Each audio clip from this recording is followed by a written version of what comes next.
I built the submarine that was going to change the history of drug trafficking, and no one knows it exists because we never finished it.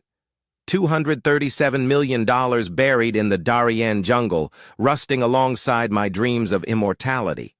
And no one knows it. Until today, my name is Hernando Vallejo, but in the cartel, they knew me as the engineer. I was 42 years old when Pablo Escobar found me, and I had spent 17 years working in the shipyards of Cartagena, earning a salary that barely covered the rent of a leaky room. I was born in 1946 in the Olaya neighborhood of Medellin, in a wattle and daub house with a zinc roof that sounded like shrapnel every time it rained. There were 9 of us, my siblings and I, sleeping in 3 beds, taking turns with the blankets depending on who got home first from work. My father was a bus mechanic and always smelled of burnt grease and cheap aguardiente. My mother washed other people's clothes until her hands cracked like maps of dry rivers. The smell of my childhood was humid poverty, that musty stench of mold and reheated beans that clings to clothes and never fully goes away. I remember the metallic taste of the water we drew from the communal well and the sound of stray dogs fighting over leftovers thrown out from the restaurant on the corner. By the age of 8, I already knew there were 2 kinds of people in Medellin, those who had money and those who served them. I was born to serve, or so I believed. Done.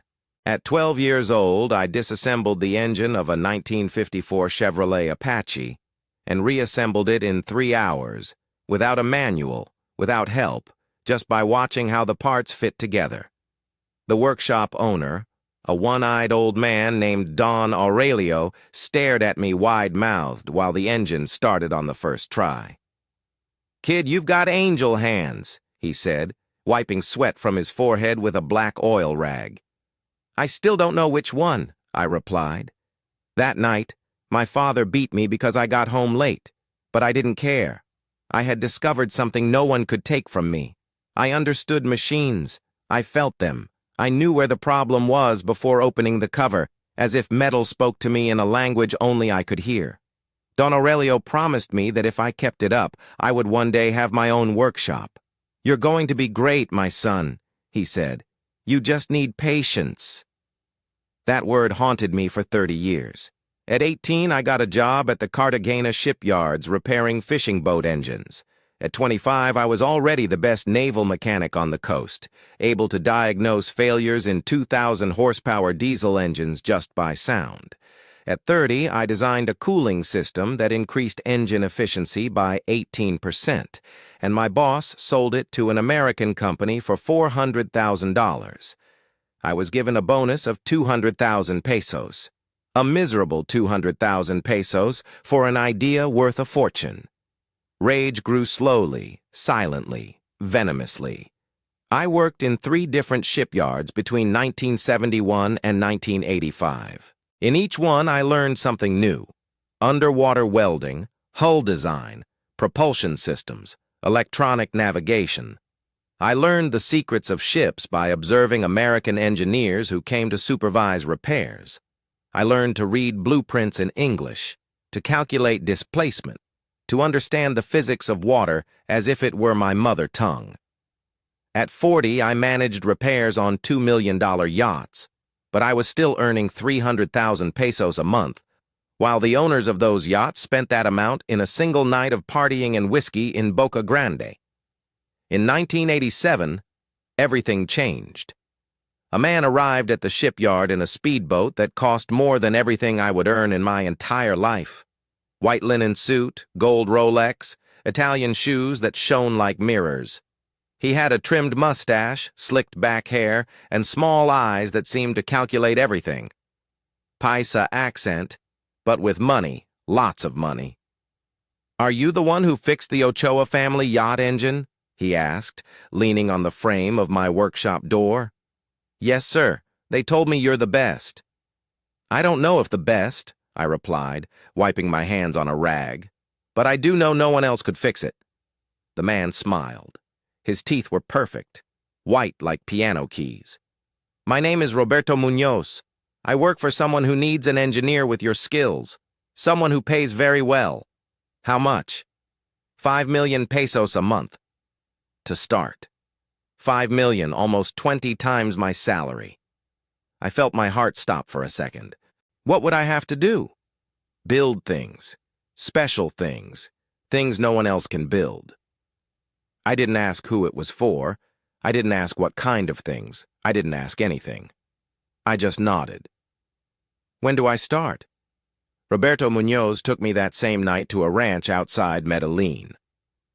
The trip lasted 7 hours on unpaved roads, and we arrived just as the sun was rising over the mountains. The ranch had 3-meter walls, watchtowers on every corner, and guards with rifles who checked us 3 times before letting us in. German shepherds patrolled the perimeter, and security cameras were mounted on every tree. Narco security, because they were narcos. I had known it from the beginning. Inside, the house was obscene. Italian marble floors, museum-like paintings, an Olympic-sized pool shaped like a guitar, and a private zoo with hippos, giraffes, and elephants. There was more luxury in that ranch than in the entire neighborhood where I grew up. They took me to a terrace where a short, fat man was eating scrambled eggs with arepa. He had curly black hair, a thick mustache, and a smile that looked genuine, but hid something cold. I recognized him immediately. Everyone in Colombia knew him. Pablo Emilio Escobar Gaviria, the boss. "So you're the engineer I've heard so much about?" he said without standing, pointing at a chair in front of him. "Sit down, brother. Want coffee?" "Thank you, Don Pablo." They served me a black coffee in a porcelain cup worth more than my car. Escobar watched me as I drank, evaluating me like a tool before buying it. "Roberto tells me you can build anything, almost anything." "Correction," I said. "If it has an engine and moves, I can do it. And if it doesn't move, if it has to hide, I can do that too." Escobar nodded slowly, wiping his mouth with a cloth napkin. "I have a problem, engineer. The gringos are messing things up. It's getting harder to move the merchandise. Planes, boats, trucks, they're intercepting everything. I need something new, something no one expects. What do you have in mind?" "A submarine." The word hung in the air like an unexploded bomb. "A submarine for transporting cocaine." It was madness. Brilliant madness. "A real submarine," Escobar continued, "capable of carrying 10 tons of merchandise from Colombia to Mexico without being detected. Can you do it?" I thought about all the years I had spent studying ships, engines, hulls, propulsion systems. I thought about submarine blueprints I had seen in magazines, documentaries about World War II I obsessively watched, calculations I had done out of pure curiosity. I thought about the 200,000 pesos they had given me for a $400,000 idea.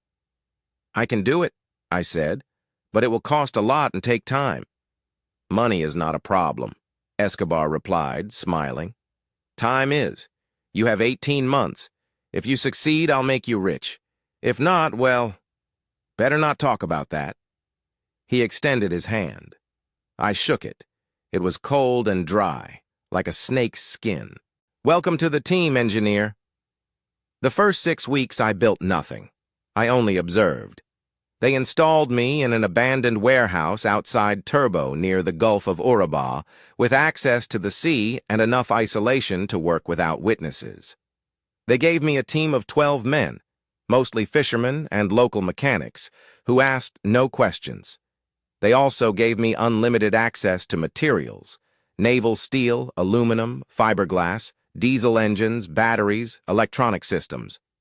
Everything I asked for arrived in under a week, no matter the cost. But before building, I needed to understand.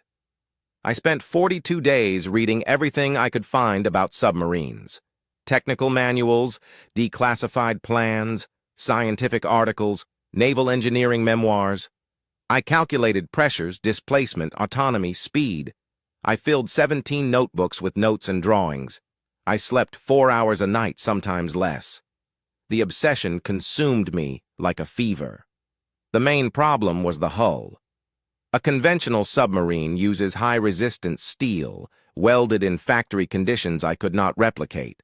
I needed something different, something that could be built in a Colombian jungle with limited tools. After 137 different calculations, I found the solution. Fiberglass reinforced with Kevlar in multiple layers over a naval aluminum structure. It wouldn't be as strong as steel, but it could operate at depths of up to 30 meters, enough to pass below DEA radar and sonar. The second problem was propulsion. Military submarines use nuclear reactors or sophisticated diesel-electric engines. I had neither. But I had speedboat engines, truck batteries, and 30 years of experience making machines work that shouldn't work. I designed a hybrid system. Two 400-horsepower diesel engines for surface navigation connected to a battery bank powering two electric motors for submersion. Estimated range, 100 nautical miles on surface, 80 submerged. Enough to go from Turbo to the coast of Oaxaca. The third problem was the hardest, keeping a crew alive underwater for days. Oxygen, carbon dioxide, humidity, temperature. Every variable could be lethal. I designed chemical filters to remove CO2, compressed oxygen tanks with gradual release valves, and a ventilation system that recycled air every 45 minutes. Not perfect, but functional for 5-day trips. On attempt number 84, something worked. I built a 3-meter scale model and tested it in a lagoon near the warehouse. It sank. I recovered it, modified it, tested it again. It sank again. 85 attempts, 86, 87. Every failure taught me something. On attempt number 93, the COSSMA model, submerged, traveled 20 meters underwater and resurfaced exactly where I wanted it. I stood there watching it float, my heart pounding so hard I could hear it. I smiled for the first time in months. "It works," I whispered. "Son of a..." It works. That night, I called Roberto Munoz with the news. 3 days later, Pablo Escobar arrived at the warehouse by helicopter. He came with 2 bodyguards I didn't know, a skinny, nervous man called Limon and a fat one with psychopathic eyes called La Kika. Both carried AK-47s like extensions of their arms. I showed Escobar the scale model, the submarine plans, the load and autonomy calculations. I explained every technical detail patiently, like a university professor. "How much can it carry?" he finally asked. 12 tons, maybe 15 if we optimize space. "And how much does it cost?" I calculated. "About $15 million. It could be less if we source materials differently." Escobar whistled softly, impressed. $15 million. One shipment of 12 tons is worth $300 million in Mexico. How many trips with proper maintenance? 10 years easily. $3,000 million, Escobar calculated, eyes shining. "You've just secured your place in history, engineer." He put his hand on my shoulder. "From today, you work directly for me. No intermediaries. Whatever you need, you ask me. Understood?" "Understood, boss." They paid me the first million that same night. Cash, $100 bills packed in bundles of 10,000. I had never seen so much money in my life. I counted it 3 times. "Boss," I said before he left, "I have a request." "Tell me." "I want to be paid in dollars always, and I want to keep them myself." "Oh, really?" Escobar laughed. "Don't you trust banks?" "I don't trust anyone, boss. With all respect." "I like that," he said, still smiling. "Distrust keeps a man alive in this business. Deal. Dollars in cash wherever you want. But if you steal even a cent, I'll kill you and your entire family. Clear?" Crystal clear. As Escobar's helicopter disappeared into the night sky, I was already calculating $15 million for the submarine. But I was going to ask for 20. The difference would be mine. No one would know. No one would suspect. Perfect plan. I just needed patience and time. 2 things I had plenty of. The hiding place was brilliant. 3 kilometers from the warehouse, deep in the jungle, there was a natural cave. Locals called the mouth of the Kamitiwa. According to legend, a malevolent spirit lived there that ate disobedient children. No one went near it. Perfect. I spent 2 weeks preparing it. Reinforced the walls with concrete, installed a steel door camouflaged with vegetation, built humidity-treated wooden shelves. I bought thick plastic bags, vacuum sealers, industrial dehydrators. Every bundle of cash was wrapped in 3 layers of plastic, vacuum-sealed, and stored in airtight containers. No one would look for money in a sack cave. Only I knew the mouth of the Bakirs held my future. Between 1988 and 1989, I built the most ambitious submarine in drug trafficking history. 32 meters long, 4 meters wide, capacity for 12 tons of cocaine, and a crew of 6. All while living in a leaking warehouse, eating rice and eggs 3 times a day, and pretending to be a simple mechanic obeying orders. The first months were the hardest. I had to train my team from scratch. Welders who had never worked with fiberglass, electricians who couldn't read circuits, fishermen who didn't understand pressure. There were accidents, mistakes, moments when I thought we would fail, but we didn't. By August 1989, the hull was finished. 32 meters of fiberglass reinforced, polished like a mirror, painted dark blue to blend with the ocean. Engines installed and tested, navigation systems working, ballast tanks responding. Only final touches remained. Periscope, communication systems, immersion tests. That's when everything began to change. On August 18, 1989, Luis Carlos Galan was killed. He was shot on a platform in Soacha in front of thousands while giving a campaign speech. I saw it on an old television in the warehouse. The presidential candidate who promised to end drug trafficking, dead in seconds, and everyone knew who ordered it. The government's response was brutal. Mass raids, arrests, expedited extraditions. The war against the Medellin cartel intensified like never before. Escobar went into hiding, moving from safe house to safe house, communicating only by radio and messengers. Visits to the warehouse became rarer, more paranoid. Then La Kika arrived. "They caught Gonzalo Rodriguez Gacha," he said, chewing dried meat. "Killed him in the operation with his son, the second most powerful man in the cartel, dead like a dog." The boss is very paranoid. "Everyone's a rat now."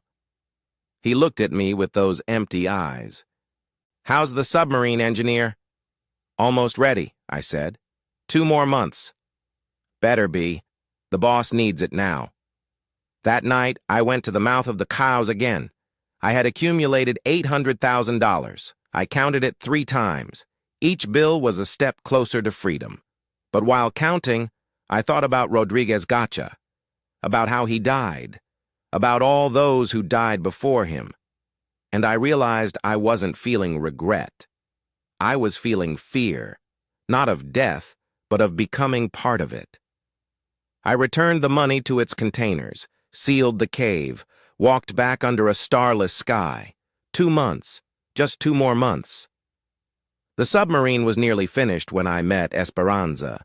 She was the sister of one of my welders, a 35-year-old woman with honey-colored eyes and a bright smile that felt out of place in that hell of jungle and cocaine.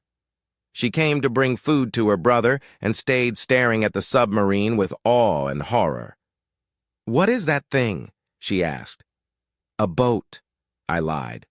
"A special boat." "For what? Fishing?" She looked at me like she could see through lies. I didn't answer. She didn't insist. But she came back the next day, and the next. We talked about everything and nothing. Her life in Turbo, her 3 children, her husband who died in a fishing accident 5 years ago, my years in shipyards, my family in Medellin, my dream of having a workshop. One day I told her I worked for an export company. Not entirely a lie, just a version that didn't include cocaine, death, or millions buried in caves. "You're different from the others," she said one night as we shared aguardiente on the dock. "They have shark eyes. You have tired man eyes." "I am tired," I admitted. "Very tired." "Why don't you leave?" "Because I can't. Not yet." She nodded as if she understood something I hadn't said. When you can, tell me. I'd like to go with you. That night I dreamed of a different life. A small house on the coast, a workshop, Esperanza cooking soup while I repaired fishing engines. A stupid dream, an impossible one, but it was the first dream in years that didn't end in blood. On October 15th, 1989, Liman arrived with news that changed everything. There's a problem, engineer. A big one. They found one of the boss's safe houses, $8 million. The cops took everything. That son of a bitch, I muttered. That's not the worst part, he continued. The boss thinks there's a rat, someone inside. My stomach twisted. And what does that have to do with me? He wants to review all operations, all accounts, all expenses. I went cold. I had requested $20 million for the submarine, spent 14. The rest was in the cave. In total, almost $8 million I couldn't justify. When is he coming? Tomorrow or the day after? I need time. There is no time. If he finds anything strange in your numbers, you're dead. If he finds nothing, maybe you're still dead. That's how it is now. Liman left. I stood looking at the submarine. 2 years of my life, 2 years of obsession, and now it was all about to collapse. I thought about running. I thought about surrender. I thought about Esperanza, but I knew the truth. There was no escape. That night I took the $8 million from the cave, packed it into 2 large bags, dragged them through the jungle for 3 hours to a hidden boat. I was about to load them when I heard a gun click behind me. Don't be afraid, engineer. La Kika. 10 meters away, gun aimed. Behind him, 2 men. And tied to a tree, Esperanza's brother, beaten beyond recognition. The boss was right, he said. There's always a rat. I'm not a rat, I said. You earned this money? Don't make me laugh. He stepped closer. The boss wants to see you. 10 seconds to decide. 10 seconds between 2 kinds of death. I thought of everything. The submarine, the money, Esperanza, my father, my mother, my life. 5 seconds. 4, 3, 2, 1. Then, a helicopter exploded overhead. Searchlights, sirens, the search block. Gunfire erupted. I ran. I ran into the jungle as bullets tore through the air behind me. I didn't look back. I ran until my lungs burned, until my legs collapsed, until I fell into a stream gasping. The helicopter passed overhead, sweeping the jungle. I was alive, for now. But I knew nothing was over. Escobar didn't forget. La Kika didn't forgive. Somewhere in Colombia, my name was still being spoken like a death sentence, and Esperanza was still in turbo, waiting for an answer I couldn't give. Why don't you leave? Because I can't. Not yet. But now I could. Now I had to. I walked north, toward Panama, 120 kilometers through the Darien jungle. No map, no money, no submarine, no past, only survival, only the next breath. And the question that would haunt me forever. Was it worth it? The submarine stayed abandoned in that warehouse. I never knew what happened to it. Maybe they destroyed it. Maybe it still rusts in the jungle.